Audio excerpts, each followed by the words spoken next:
الحمد لله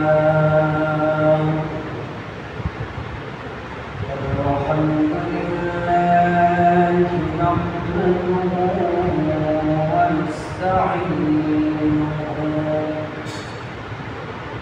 ونستغفره ونعوذ بالله من شرور أنفسنا ومن سيئات أعمالنا من يهده الله فلا مضل له ومن يضلل فلا هادي له ونشهد أن لا إله إلا الله وحده لا شريك له ونشهد أن سيدنا وسندنا وحبيبنا وطبيبنا ومولانا محمدا عبده ورسوله الذي أرسله بالحق بشيرا ونذيرا وداعيا إلى الله بإذنه وسراجا منيرا أما بعد فأعوذ بالله من الشيطان الرجيم بسم الله الرحمن الرحيم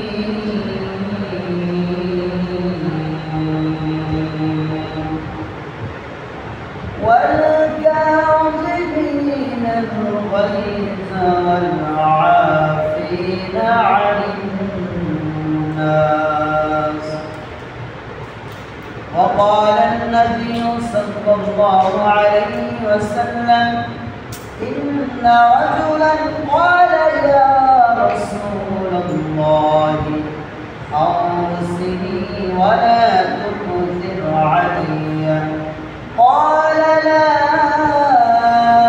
تغضب فردد مرارا قال لا تغضب إن الله وملائكته يصلون على النبي يا أيها الذين آمنوا صلوا عليه وسلموا تسليما يا اللهم صل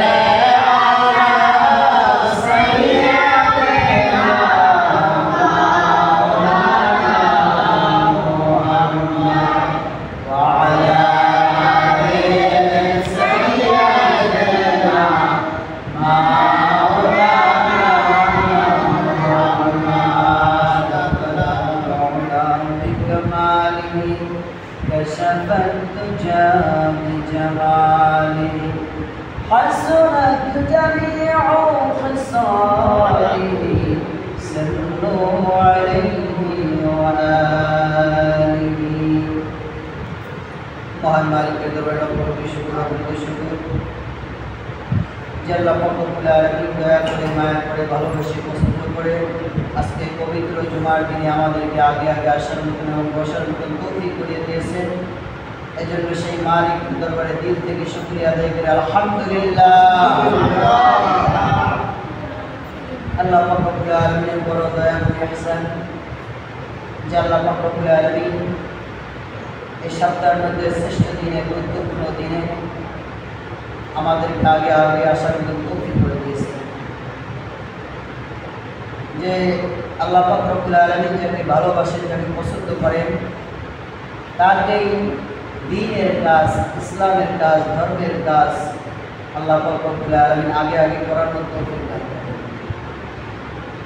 এখনও যারা মসজিদে এসে উপস্থিত হতে পারেন নাই, তাদেরকে বলবো আপনারা অতি তাড়াতাড়ি মসজিদে এসে উপস্থিত হন। আমি গত জুমায় একটি অন্তরের রোগ, মনের রোগ বিষয়ে একটি আলোচনা করেছিলাম, সেটা হলো হিংসা।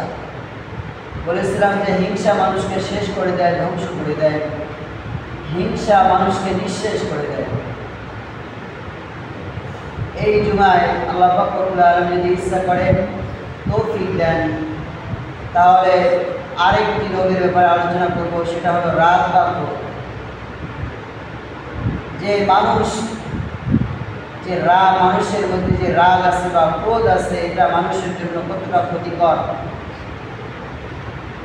বলা হয়েছে যে এই রাগ এবং গুসা, হিংসা যেভাবে মানুষকে শেষ করে দেয়, ধ্বংস করে দেয়, এই রাগও তদ্রূপ মানুষকে শেষ করে দেয়, নিঃশেষ করে দেয়, ধ্বংস করে দেয়। বলা হয় এই রাগের কারণে, অতিরিক্ত রাগ থাকার কারণে, অতিরিক্ত ক্রোধ থাকার কারণে আমাদের মধ্যে আজকে বিভিন্ন ঝগড়াঝাটি, মারামারি, খুনাখুনি।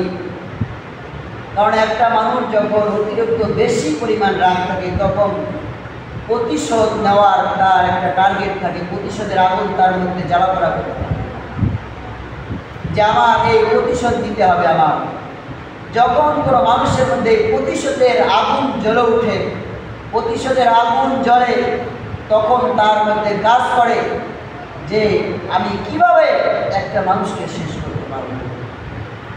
যখন কোনো মানুষ অতিরিক্ত রাগান্বিত হয়, অতিরিক্ত ক্রোধ তার মধ্যে বসবাস করে, তখন সে খুনাখুনি করতেও তার দিলের মধ্যে বাজে না। সে একটা মানুষকে মেরে ফেলতেও তার দিলে বাধা দেয় না। একটা মানুষকে হত্যা করতে তার দিলে বাধা দেয় না। এই রাগের কারণে, ক্রোধের কারণে আজকে মানুষ একজনের ঘর আর একজন ভেঙে ফেলতে দ্বিধাবোধ করে না। একজন মানুষ অপরজন মানুষের গায়ে হাত তুলতে আজকে দ্বিধাবোধ করে না, এই রাগের কারণে। এই ক্রোধ, রাগ মানুষকে একেবারে ক্ষতির কঠিন থেকে কঠিন ক্ষতির দিকে নিয়ে যায়। এই জন্য শরীয়তের দৃষ্টিতে রাগ অনেক বড় মারাত্মক গুনাহ। রাগ, গোসা অনেক বড় গুনার কাজ শরীয়তের দৃষ্টিতে। তবে হ্যাঁ, একেবারেই যে রাগ দোষণীয় বা নিন্দনীয় এমনটা না। জন্মগতভাবে বা আমাদের সৃষ্টিগতভাবে, স্বভাবগতভাবে প্রত্যেকেরই সামান্যতম রাগ আছে। আল্লাহ পাক রব্বুল আলামিন এই রাগটা দিয়া তারপরে মানুষকে পাঠাইছে। এই রাগটা দেওয়ার কারণ কি? যে জন্মগতভাবে আমাদের এই রাগ দেওয়ার কারণ কি? এই রাগটা আল্লাহ পাক রব্বুল আলামিন এই জন্য আমাদেরকে দিয়েছেন যে আমাদের মধ্যে যদি কোনো পরিমাণ, বিন্দু পরিমাণ রাগ যদি না থাকতো যদি আমাদের, তাহলে আমার সামনে থেকে আমার মাল সম্পদ অন্যেরা নিয়ে যেত, আমার রাগ হতো না। আমার সামনে আমার মেয়ের ইজ্জতের বিপরীত হতো, ইজ্জত আবরুত হতো, ইজ্জত ছিনিয়ে নিয়ে যেত, কিন্তু আমার রাগ হতো না। আমার সামনে আমি স্বামী, আমার সামনে আমার স্ত্রীর ইজ্জত শেষ হয়ে যেত, আমার ভিতরে যদি রাগ না থাকতো আমি কিছুই বলতাম না। আমার সামনে আমার আত্মীয় স্বজনের ইজ্জত চলে যেত, আমি কিছুই বলতাম না। আমার সামনে আমার জানমালের কোনো হেফাজত থাকতো না, হেফাজত হতো না, আমার জানমাল চলে যাওয়ার আশঙ্কা থাকতো, তারপর আমি কিছু বলতাম না। এই জন্য আল্লাহ পাক রব্বুল আলামিন আমাকে সামান্যতম রাগ দিয়েছেন, জন্মগতভাবে আমাকে স্বভাবগতভাবে রাগ দিয়েছেন। এই জন্যই যে আমার সামনে থেকে যেন আমার অন্য কেউ লুটে ফুটে না যেতে পারে, আমার সামনে যেন আমার সন্তানের ইজ্জত নষ্ট না হয়, আমার সামনে যেন কোনো আমার বোনের যেন কোনো ইজ্জত নষ্ট না হয়। এই জন্য আল্লাহ পাক রব্বুল আলামিন আমাকে যতটুকু রাগ দেওয়া দরকার ততটুকু রাগ প্রত্যেকটা মুসলমানকে দিয়ে পাঠিয়েছেন। কিন্তু অতিরিক্ত রাগ করা যাবে না। রাগকে নিয়ন্ত্রণে রাখতে হবে। যখন রাগ দরকার তখন রাগ দেখাতে হবে। এই জন্যই আল্লাহ পাক রব্বুল আলামিন আমাদের প্রত্যেককে সামান্য পরিমাণ রাগ সকলকে দিয়ে দিয়েছেন। যদি এই রাগটা না থাকতো তাহলে কোনো ভাইয়ের সামনে যদি কোনো বোনের ইজ্জত নষ্ট হতো, ভাই কিছুই বলতো না। কিন্তু আজকে রাগ, সামান্যতম রাগ আমাদের মধ্যে থাকার কারণে কোনো ভাইয়ের সামনে কোনো বোনের ইজ্জত নষ্ট হয় সেটা সহ্য করতে পারে না। কোনো ছেলের সামনে কোনো মায়ের ইজ্জত নষ্ট হয় সেটা ছেলে কখনো সহ্য করতে পারে না। কোনো বাবার সামনে কোনো মেয়ের ইজ্জত নষ্ট হয় কোনো বাবা এটা সহ্য করতে পারে না। কোনো মুসলমানের সামনে কোনো হিন্দু বৌদ্ধ খ্রিস্টানরা অপর কোনো মুসলমান ভাইকে আঘাত করবে, এটা মুসলমান ভাই সহ্য করতে পারে না।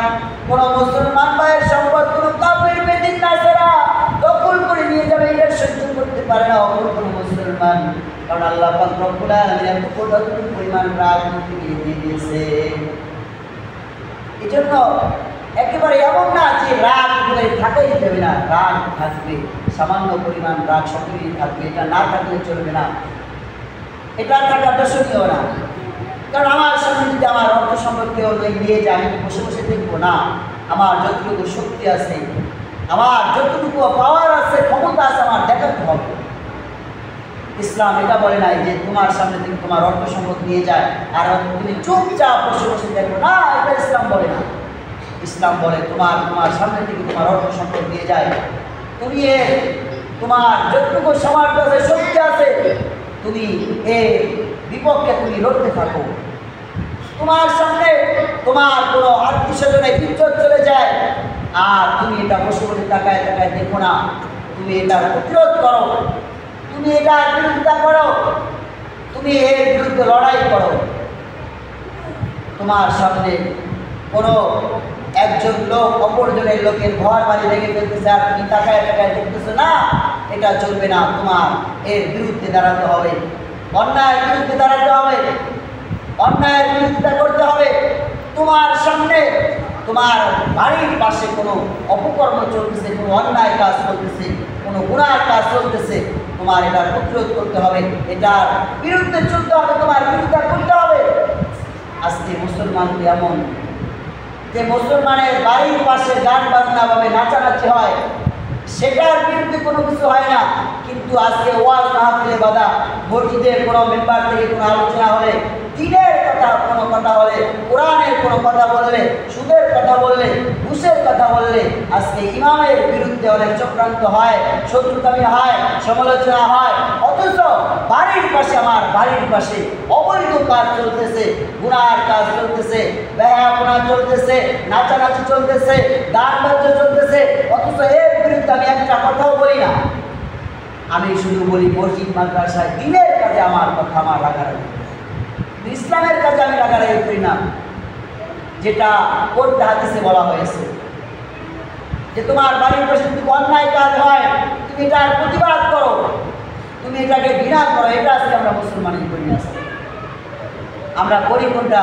ইসলামের কাজে আমরা বিরুদ্ধে বাধা দেব। যেটা বলতেছিলাম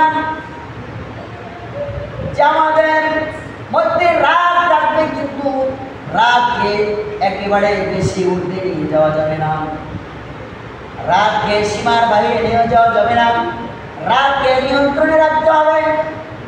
সুফিয়ানে কেরাম শিক্ষা দেন যে তোমরা যারা আত্মাধিকভাবে তোমরা সফল হতে চাও, আত্মাধিক জ্ঞান যারা অর্জন করতে চাও, তারা শুনে রাখো, তোমরা তখন সফলকাম হতে পারে যখন তোমাদের রাগকে নিয়ন্ত্রণে রাখতে পারবে। তোমরা রাগকে যখন নিয়ন্ত্রণে রাখতে পারবে তখন তোমরা সফলকাম হবে, তোমরা তখন আত্মাধিকভাবে অনেক উপরে উঠে যাবে। রাগ সকলেরই আছে খুব বেশি, কিন্তু নিয়ন্ত্রণে রাখা হলো আসল বিষয়। নিয়ন্ত্রণে রাখতে হবে, কারণ একেবারে যদি রাগ না থাকে তাহলে অবস্থা খারাপ হয়ে যাবে। আজকে দেখেন ফিলিস্তিনের মুসলমানদেরকে কত নির্যাতন করতেছে, মা বোনদের ইজ্জত নিয়ে তারা ছিনতাই খেলতেছে। আজকে পার্শ্ববর্তী, আমরা যদিও পারি না, আমরা আল্লাহর কাছে দোয়া করি, কিন্তু পার্শ্ববর্তী এমন কিছু মুসলমান আছে যারা এই ইসরায়েলের বিরুদ্ধে তারা যুদ্ধ করে বা তাদেরকে ঘৃণা করে, তাদের যতটুকু যতটুকু সামর্থ্য আছে তারা তাদের বিরোধিতা করে। এর কারণ একটাই, যে অপর মুসলমান নির্যাতিত হচ্ছে আর আমিও মুসলমান, আজকে আমি বসে থাকবো, এটা চলবে না। এই জন্যই তারা ইসরায়েলের বিরোধিতা করে বা যুদ্ধ করে যেভাবেই হোক। এজন্য মুসলমানের রাগ থাকবে, কিন্তু এমন না যে একেবারে রাগকে নিয়ন্ত্রণ হারা হয়ে যাবে। নিয়ন্ত্রণে রাখতে হবে রাগকে। আল্লাহ পাক রব্বুল আলামিন বলেন, পবিত্র কোরআনের মধ্যে বলেন, ওয়াল কাযিমিনাল গায়যা ওয়াল আফিনা আনিন নাস। নেককার মানুষের বড় একটা গুণ হলো সে তার রাগকে নিয়ন্ত্রণে রাখতে পারে, সে রাগকে বর্জন করতে পারে। এটা হলো নেককারের একটা বড় গুণ। কারণ যারা নেককার তারা কখনো কথায় কথায় রাগান্বিত হয় না, তাদের রাগকে তারা নিয়ন্ত্রণে রাখে। এই জন্য দেখবেন যারা বড় মাপের বুজুর্গ তারা কখনো নিজের উপরে হাজারো সমালোচনা হোক বা নিজের উপরে অনেক কষ্ট হোক, তারপরে তারা রাগান্বিত হয় না। কিন্তু যখন ইসলামের বিরুদ্ধে কোনো কথা হয়, নবীর বিরুদ্ধে কোনো কথা হয়, কোরআনের বিরুদ্ধে কোনো কথা হয়, তখন তারা রাগান্বিত হয়, তখন তারা ছাড় দেয় না, তখন তারা এর প্রতিবাদ করে। এই রাগের কারণে কি হয়? এই রাগের কারণে একজন আরেকজনের ঘর ভেঙে ফেলে। এই রাগের কারণে মানুষ জুলুম করে, অন্যায় করে। একজন অসহায় মানুষের উপর জুলুম করে রাগের কারণে। একজন অসহায় মানুষকে অযথা মারধর করে। আমার শরীরে রাগ আছে, রক্ত গরম আছে, আমি মনে চাইল নিরহ একজন লোককে মারধর করলাম, কোনো কিছুই করে নাই, তারপর আমি মারধর করলাম। এই রাগের কারণেই আজকে আমার জবাব থেকে গালিগালাজ বের হয়, অন্যায়ভাবে গালিগালাজ বের হয়। আমার মুখের যত জঘন্য ভাষা আছে সেগুলো আমি বলে ফেলি এই রাগের কারণে। এই জন্য ইসলামের শরীয়তে এরকম অতিরিক্ত রাগ করা হারাম, অতিরিক্ত রাগ করা গুনাহ। ইমাম আবু হানিফা রাহমাতুল্লাহ আলাইহি আমরা সকলেই চিনি। এই ইমাম আবু হানিফা রাহমাতুল্লাহ আলাইহি তিনি ছিলেন অনেক বড় আল্লাহওয়ালা, তিনি আমাদের মাযহাবের ইমাম। তার রাগটা কত নিয়ন্ত্রণে ছিল বলা হয় যে দুইজন লোকের মধ্যে, ওই জামানায় দুইজন লোকের মধ্যে কথা হইতেছে। একজন বলতেছে যে ইমাম আবু হানিফা খুব রাগী মানুষ, বদ মেজাজি মানুষ। অন্যজন বলতেছে না, ইমাম আবু হানিফা রাহমাতুল্লাহ আলাইহি তিনি রাগী মানুষ না, তিনি বদ মেজাজি না, তিনি অনেক ভালো একজন লোক। এই কথা শোনার পরে দ্বিতীয় যে লোক সে ইমাম আবু হানিফা রাহমাতুল্লাহ আলাইহি পরীক্ষা করার জন্য চলে গেল, যে যায় দেখি ইমাম আবু হানিফা রাহমাতুল্লাহ আলাইহি কি বদ মেজাজি না ভালো মানুষ, তার কি রাগ আছে না রাগ নাই। এই পরীক্ষা করার জন্য ইমাম আবু হানিফা রাহমাতুল্লাহ আলাইহির কাছে গেল।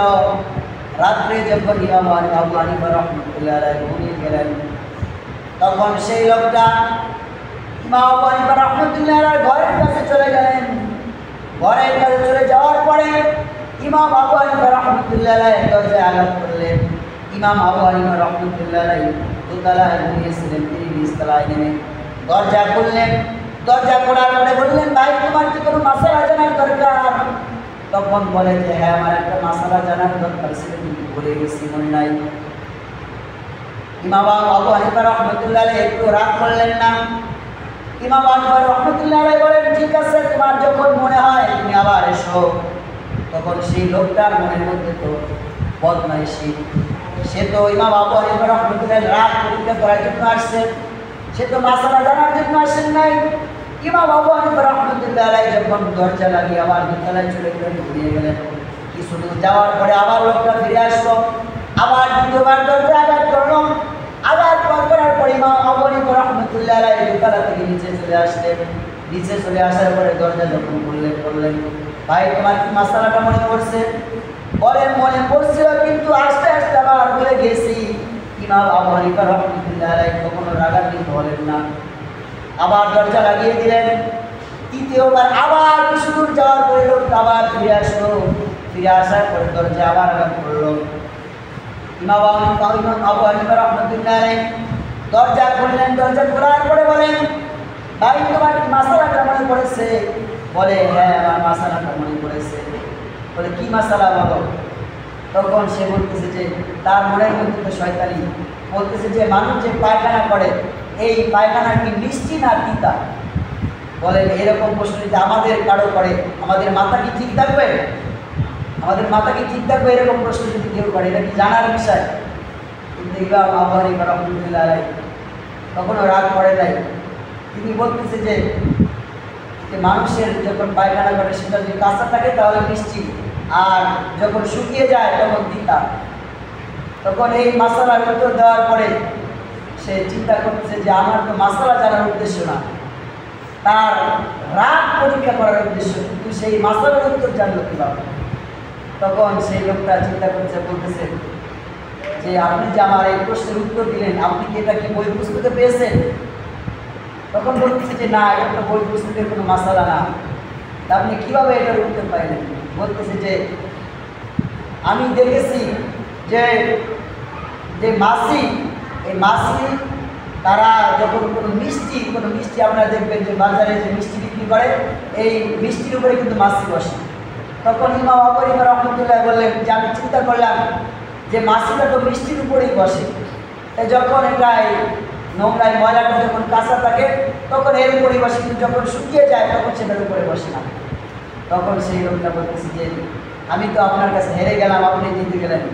ইমাম আবু হানিফা রাহমাতুল্লাহ বলতেছে যে এটার কারণ কি, এটা বুঝতে পারলাম না, যে আমি জিতে গেলাম আর তুমি হেরে গেলাম।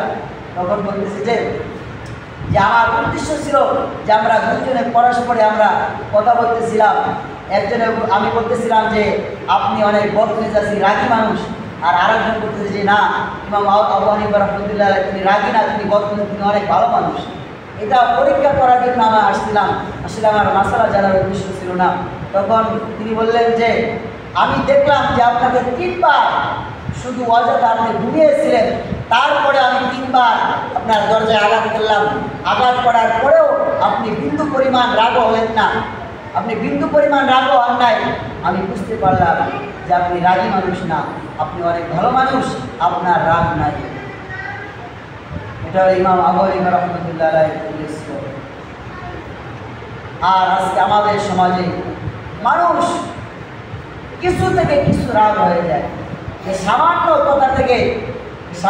কথা থেকে এই ঝগড়াটা এত বড় করে ফেলে যে এই সামান্য ঝগড়া থেকে মারামারি ফাটাফাটি পর্যন্ত হয়ে যায়, খুনাখুনি হয়ে যায় এই সামান্য কথা থেকে, ঝগড়া থেকে।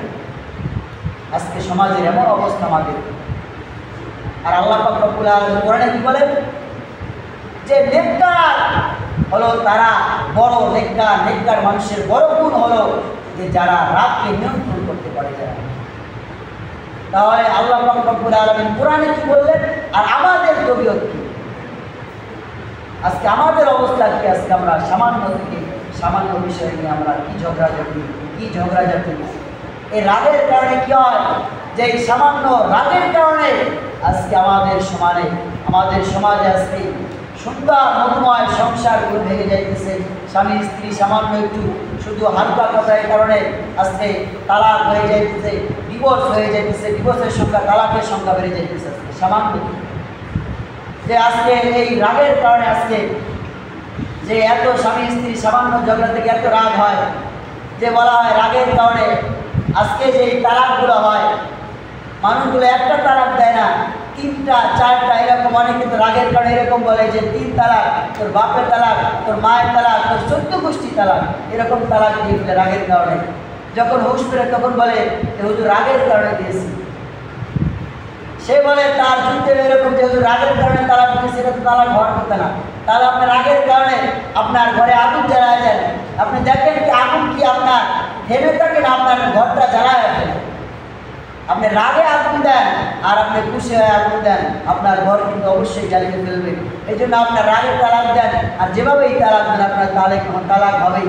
এই জন্য আজকে রাগের কারণে আজকে সুন্দর সংসারগুলো ভেঙে যাইতেছে। এই রাগের কারণে আজকে মুসলমান ভাই তারা শত্রু হয়ে যাইতেছে, বন্ধু শত্রু হয়ে যাইতেছে, বন্ধু দুশ্মন হয়ে যাইতেছে, ছেলে বাবা দুশ্মন হয়ে যাইতেছে, বাবা ছেলে দুশ্মন হয়ে যাইতেছে, মা মেয়ে শত্রু হয়ে যাইতেছে। রাগের কারণে এই এই রাগারাগির কারণে আজকে রাগটা এত ভয়ঙ্কর। আল্লাহ রাসূল সাল্লাল্লাহু আলাইহি ওয়াসাল্লাম হাদিসের মধ্যে বলেন, ইন্না রাজুলান ক্বালা ইয়া রাসূলুল্লাহ আওসিনি ওয়া লা তুসির আলাইয়া ক্বালা লা তাগদাব ফারাদ্দা মিরারান ক্বালা লা তাগদাব। আল্লাহ রাসূল সাল্লাল্লাহু আলাইহি ওয়াসাল্লামকে একজন সাহাবী বলতেছে, ইয়া রাসূলুল্লাহ, আমাকে আপনি অল্প কথার মধ্যে একটা নসিহত করেন, যে উপদেশটা আমার অনেক উপকারে আসবে। আল্লাহ রাসূল সাল্লাল্লাহু আলাইহি ওয়াসাল্লাম বলেন, তোমার রাগকে তুমি ছেড়ে দাও। তখন সাহাবী চিন্তা করতেছে, এটা তো একেবারে ছোট উপদেশ হয়ে গেছে। সাহাবী আবার জিজ্ঞাসা করে, ইয়া রাসূলুল্লাহ, আমাকে আরেকটা উপদেশ দেন। আল্লাহ রাসূল সাল্লাল্লাহু আলাইহি ওয়াসাল্লাম দ্বিতীয়বার বললেন, তোমার রাগকে ছেড়ে দাও। তৃতীয়বার আবার সাহাবী জিজ্ঞাসা করলেন, ইয়া রাসূলুল্লাহ, ইয়া হাবিবাল্লাহ, আমাকে আরেকটা উপদেশ দেন। আল্লাহ রাসূল সাল্লাল্লাহু আলাইহি ওয়াসাল্লাম তৃতীয়বার বললেন, তোমার রাগকে তুমি ছেড়ে দাও। তার মানে বোঝা যায় যে অতিরিক্ত রাগ মানুষের কতটা ক্ষতি করে, কতটা ধ্বংসের দিকে নিয়ে যায়। অতিরিক্ত রাগ, অতিরিক্ত গোসা মানুষকে নিঃশেষ করে ফেলে। এই গীবত, মানুষ গীবত কখন করে? এই রাগের কারণেই করে। যখন দেখে যে পাশের বাড়ির লোক অনেক উপরে চলে যাইতেছে, তাকে কোনো কিছু দ্বারা সম্ভব না, তার শক্তি নাই, তখন সে রাগের গুসায় গীবত করতে থাকে, তার সমালোচনা করতে থাকে রাগের গুসায়। আবার হিংসা কোথা থেকে আসে? যখন তাকে অপর মানুষ ভালো চলতেছে, ভালো খাইতেছে, তখন এই রাগের কারণে তার হিংসা আসে যে অপর লোক ভালো খাইতেছে, ভালো চলতেছে, ভালোভাবে দিন কাটাইতেছে, আমি পারতেছি না, তখন এই রাগ থেকে হিংসা আসে। এজন্য এই রাগ মানুষকে ধ্বংস করে ফেলে। এজন্য ইসলামে এই রাগকে নিষেধ করা হয়েছে, হারাম করে দেওয়া হয়েছে, বেশি রাগ, অতিরিক্ত রাগ। এই রাগের ব্যাপারে একটি ঘটনা শুনেন। হযরত আলী রাদিয়াল্লাহু তাআলা এর সামনে একজন কাফের আল্লাহ রাসূল সাল্লাল্লাহু আলাইহি ওয়াসাল্লামকে গালি দিয়ে বসলেন। আলী রাদিয়াল্লাহু তাআলা এর সামনে আল্লাহ রাসূলকে গালি দিলেন। গালি দেওয়ার পরে আলী রাদিয়াল্লাহু তাআলা সহ্য করতে পারলেন না, এই কাফেরকে উপরে উঠিয়ে একটা আছাড় দিলেন। আছাড় দিয়েই সীমাবদ্ধ থাকলেন না, আলী রাদিয়াল্লাহু তাআলা সেই কাফের বুকের উপরে উঠছে যে তাকে মেরেই ফেলবে। যে আলী রাদিয়াল্লাহু তাআলার সামনে রাসূলকে গালি দিয়েছে, এটা সহ্য করার মতো না। তখন আলী রাদিয়াল্লাহু তাআলা তার বুকের উপরে উঠে বসছে তাকে শেষ করে ফেলার জন্য। তখন সেই কাফের আলী রাদিয়াল্লাহু তাআলার মুখে থুতু মারছে, স্যাপ দিছে। এই থুতু মারার কারণে আলী রাদিয়াল্লাহু তাআলা সেই কাফেরকে ছেড়ে দিয়েছে। তখন জিজ্ঞাসা করা হলো যে এত রাগ গুসা নিয়ে এই কাফেরকে ধরলেন আপনি, আপনার মুখে থুতু মারার কারণে আপনি ছেড়ে দিলেন, এতে তো রাগ আর বেশি হওয়ার কারণ, এতে আর রাগ বেশি হওয়ার কথা। কারণ আজকে আমরা যদি রাস্তা দিয়ে হেঁটে যাই, আমার মুখে যদি কেউ স্যাপ নিক্ষেপ করে থুতু মারে, তাহলে আমার কি পরিমাণ রাগটা হবে আপনি আন্দাজ করেন যে কি পরিমাণ আমার রাগ হবে। যে আমি ভালো মানুষ হেঁটে যাইতেছি, আমার মুখে একজন থুতু মারছি, তাহলে কি পরিমাণ রাগ হওয়ার কথা। কিন্তু আলী রাদিয়াল্লাহু তাআলা সে সরে গেছে, তাকে মারা থেকে সরে গেছে। তখন তাকে জিজ্ঞাসা করা হলো যে আপনার মুখে থুতু দেওয়ার কারণে তার বেশি রাগ হওয়ার কথা, যে আপনি এমনিতে আপনার শরীরে রাগ, যে আপনার সামনে রসুলের নিন্দা করছে, রসুলকে গালি দিয়েছে, আবার আপনার মুখে থুতু দিয়েছে। তখন আলী রাদিয়াল্লাহু তাআলা বলেন, আমি প্রথমবার যখন তাকে আছাড় দিয়েছিলাম এবং তার বুকে যখন বসেছি তাকে মেরে ফেলার জন্য, এটার কারণ ছিল, এই রাগটা ছিল আল্লাহকে রাজি খুশি করার জন্য, রসুলকে রাজি খুশি করার জন্য। কিন্তু যখন আমার মুখে থুতু মারল, তখন আমার শরীরে একটা রাগ এসে গেল। আমি চিন্তা করলাম যে আমি যদি এখন তাকে মারি, তাহলে হয়তোবা আমার রাগের কারণে তাকে মেরে ফেলা হবে। এই চিন্তা করে আমি তাকে মারি নাই, কারণ এতক্ষণ যে আমার রাগ ছিল, এই রাগটা ছিল আল্লাহকে রাজি খুশি করার জন্য, রসুলকে রাজি খুশি করার জন্য। আর এখন যে আমার শরীরে রাগ আসছে, এটা হলো আমাকে থুতু মারার জন্য রাগ এসেছে। আমি চাই না যে আমার নিজস্ব কোনো রাগের কারণে আমি কাউকে হত্যা করি, কোনো মানুষকে আমি গ্রহণ করি, এই জন্য আমি তাকে ছেড়ে দিয়েছি। তাহলে তারা রাগকে কতটা নিয়ন্ত্রণ করেছে। আর একটা ঘটনা হলো, হযরত ওমর রাদিয়াল্লাহু তাআলা আপনারা সকলেই জানেন যে কি রাগী মানুষ ওমর রাদিয়াল্লাহু তাআলা, যে তার ভয়ে সকল প্রাণী এক ঘাটে পানি খাইত এবং সে যে রাস্তা দিয়ে হাঁটতো 40 দিন পর্যন্ত সেই রাস্তা দিয়ে শয়তান হাঁটত না। তাহলে কেমন রাগী মানুষ এই হুজুর সাল্লাল্লাহু আলাইহি ওয়াসাল্লামের চাচা ছিল আব্বাস রাদিয়াল্লাহু তাআলা। মসজিদে নববীর পাশেই তার ঘর ছিল। ওই তার ঘরের যে নালা পাইপ, যেটা দিয়ে আমাদের জানি ওই বিল্ডিং আছে, ওই বিল্ডিং একটা পাইপ দেওয়া থেকে পাইপে দিয়ে পানি পড়ে, পানিটা বেঁচে না থাকে।